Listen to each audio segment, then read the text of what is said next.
Norway के पहाड़ों में खुदाई के दौरान अचानक वहां एक हादसा होता है जिसमें उसके अंदर से एक बड़ा सा मॉन्स्टर भी निकलता है। लेकिन इसके बारे में फिलहाल किसी को भी कुछ नहीं पता होता। उन्हें बस ये पता होता है कि उस पहाड़ के अंदर से कुछ बाहर निकला है, क्योंकि उन्हें वहाँ बड़े बड़े पैरों के निशान मिलते हैं। इसलिए ये पता करने के लिए कि वो किसके पैरों के निशान हैं, नॉर्वे की पीएम एक पेलियोंटोलॉजी को बुलाती है जिसका नाम नोरा होता है, जो कि वहाँ आकर ये देखकर हैरान हो जाती है कि वहाँ किसी को भी वो निशान पैरों के निशान नहीं लग रहे थे। इसलिए जब नोरा इस बात को सबके सामने रखती है तब सभी उसका मजाक उड़ाते हैं। लेकिन जैसे ही उन्हें उस पहाड़ में हुए हादसे के फुटेज में कोई बड़ा सा दानव दिखता है, वैसे ही सभी की बोलती बंद हो जाती है। इसलिए प्राइम मिनिस्टर इस चीज को सीक्रेट रखते हुए नोरा को उस दानव के बारे में और भी छानबीन करने के लिए बोलती है, जिसके वजह से नोरा एंड्रियास के साथ मिलकर उस जगह जाती है जहां थोड़ी ही देर पहले उस दानव ने एक घर तबाह कर दिया था। पर वहां नोरा को पूछताछ करके ज्यादा कुछ पता नहीं चलता, इसलिए वो उस आदमी से मिलने जाती है जिसे इन सब के बारे में पता हो। लेकिन इत्तेफाक से वो और कोई नहीं बल्कि नोरा का पिता होता है।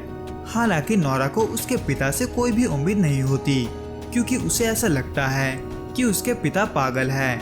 जबकि नोरा का पिता नोरा को ये भी बताता है कि उसके हालात का जिम्मेदार वहाँ की सरकार है, जिन्होंने न सिर्फ उसके खोज के काम को रोका था बल्कि उसके ऊपर झूठे इल्जाम भी लगाए थे, क्योंकि ये पहली बार नहीं था जब वो दानव पहाड़ों से बाहर आया था, बल्कि इससे पहले भी एक बार नॉर्वे में ऐसा हुआ था।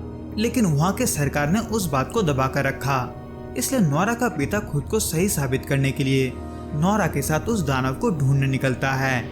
हालांकि पहले तो इस दौरान उन्हें कुछ नहीं मिलता, लेकिन थोड़ी देर वहाँ रहने के बाद उन्हें जो दिखता है उस पर उन्हें भी यकीन नहीं होता, क्योंकि उनके सामने जो खड़ा होता है वो होता है एक ट्रोल, जो कि अब तक सिर्फ कहानियों में ही हुआ करता था। इसलिए वो जल्दी से उसका वीडियो पीएम को भेज देते हैं, जो कि उस वीडियो को देखकर कुछ ना सोचे समझे उसको मारने का ऑर्डर दे देती है। हालांकि नोरा का पिता इसके खिलाफ होता है, लेकिन फिर भी गवर्नमेंट के लोग मिलिट्री के मदद से उस पर हमला करते हैं। लेकिन उस पर उन हमलों का कोई भी असर नहीं होता, उल्टा वो ट्रोल सब कुछ तबाह करने लगता है। इसलिए उस ट्रोल को रोकने के लिए नोरा का पिता उससे बात करने की कोशिश करता है, जो कि काम तो करता है, लेकिन पीछे से टैंक के हमला करने के वजह से नोरा का पिता मारा जाता है। हालांकि वो मरने से पहले नोरा को किसी राजा और रॉयल पैलेस के बारे में बताने की कोशिश करता है, लेकिन वो अपनी बातों को पूरा कर पाता वो उससे पहले ही मारा जाता है।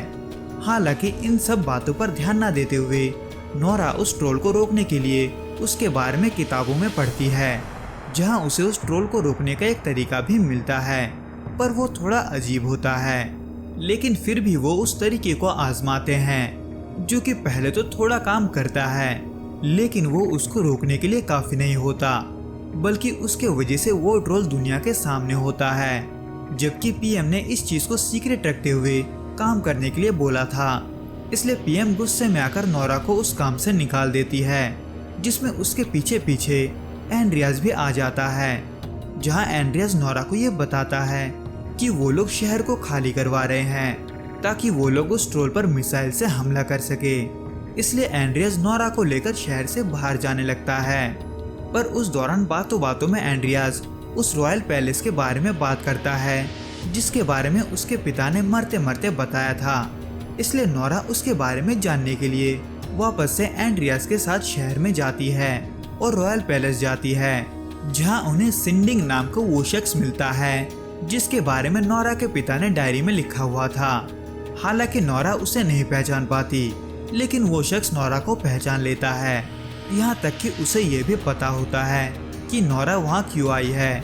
इसलिए सिंडिंग बिना और देरी किए उन्हें उस पैलेस के नीचे के गुफा में लेकर जाता है, जहाँ कई सारे ट्रोल्स के कंकाल पड़े होते हैं। जहाँ नोरा को ये भी पता चलता है कि जो ट्रोल आजाद घूम रहा है वो दरअसल ट्रोल्स का राजा है, जो कि बस अपने घर लौटने की कोशिश कर रहा है।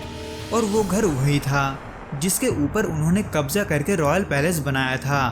और तो और नोरा को वहाँ पर ये भी पता चलता है कि सूरज की किरणें ट्रोल्स की वीकनेस है, इसलिए ट्रोल अब तक या तो अंधेरे में बाहर निकल रहा था या फिर तब निकल रहा था जब आसमान में घने बादल थे, जिसके वजह से नोरा उसे रोकने का एक प्लान बनाती है, जिसमें वो एक ट्रोल के खोपड़ी का इस्तेमाल करके उस ट्रोल का ध्यान भटकाकर उस ट्रोल को खाली इलाके में लेकर जाने की कोशिश करती है। जबकि उसके दूसरी तरफ नोरा मिलिट्री के मदद से कई सारे यूवी लाइट्स का इंतजाम करती है, पर इन सब के बीच नॉर्वे की पीएम मिसाइल को यूज करने का परमिशन दे देती है, जिसके बारे में जैसे ही एंड्रियास को पता चलता है वो वैसे ही अपने दोस्त से उनके सिस्टम को हैक करके उस हमले को रोकने के लिए बोलता है ताकि उन्हें थोड़ा और वक्त मिल सके।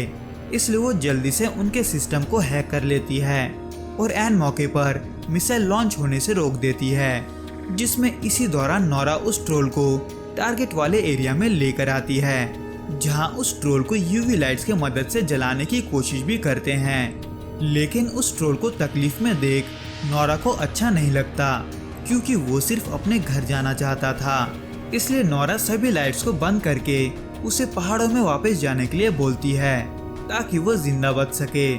पर जब तक ट्रोल नोरा के बातों को समझ पाता तब तक बहुत देर हो चुका होता है, क्योंकि तब सूरज निकलने लगता है, जिसकी रोशनी के वजह से वो ट्रोल पत्थर का बनने लगता है और अंत में पत्थर बनकर मर जाता है। तो दोस्तों, इस वीडियो में बस इतना ही। मैं आपसे फिर मिलूंगा कुछ नए और ऐसे ही अनोखे मूवीज के साथ। अगर आपको ये वीडियो पसंद आए तो प्लीज इसे लाइक, शेयर और सब्सक्राइब करना ना भूलें। Till then goodbye and be safe.